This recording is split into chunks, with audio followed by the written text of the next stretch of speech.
कारण ते कोणीतरी घाबरवलेलं नाही, गणित खूप कठीण आहे, मग त्याला भीती वाटते. त्याच्या मनात कठीण आहे, आईने सांगितलं होतं गणित कठीण आहे, मित्राने सांगितलं होतं गणित कठीण आहे तर कठीण, किंवा एखाद वेळेला मार्क कमी आले नाही का बाई मला जमतच नाही, असं होतं का? मग काय करता तुम्ही त्याच्यासाठी? कोणाशी बोलताय का तुम्ही? मग कसं काय आपल्याला हे होणार आहे, आपल्या समस्या दूर होणार आहे? याचप्रमाणे आपल्या घरातही काही विषय असतात. वडिलांची भीती वाटते कोणाला, वडील आले की एकदम घरातलं वातावरण बदलतं, होतं का असं?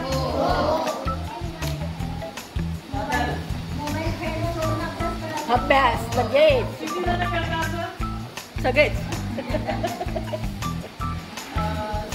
अति मोबाईल बघणं किती जण आहे?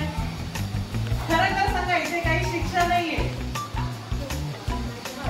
भीती वाटायला लागते, अरे आता कसं होईल, आठवेल की नाही आठवणार, असं होतं का?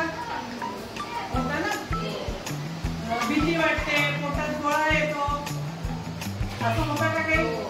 कधी आजारी पडल्यासारखं होतं, जसं जवळ येतं तसं आपल्याला भीती वाटते. भीतीमुळे पण कोणाला उलटीसारखं होतं, कोणाला चक्कर आल्यासारखं होतं का? प्रत्येकालाच नाही होणार, कोणाला होतं ना, ही भीती असते. कोणाला झोप जास्त येते तर कोणाची झोप गायब होते का? अजून कसली कसली भीती वाटते?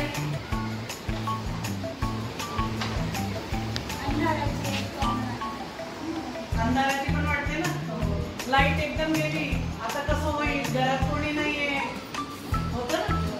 कोणाला उंचीची भीती वाटते, कोणाला प्राण्यांची भीती वाटते.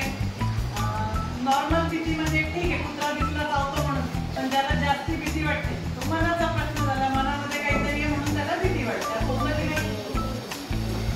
अजून कसली कसली भीती वाटते तुम्ही सांगू शकता?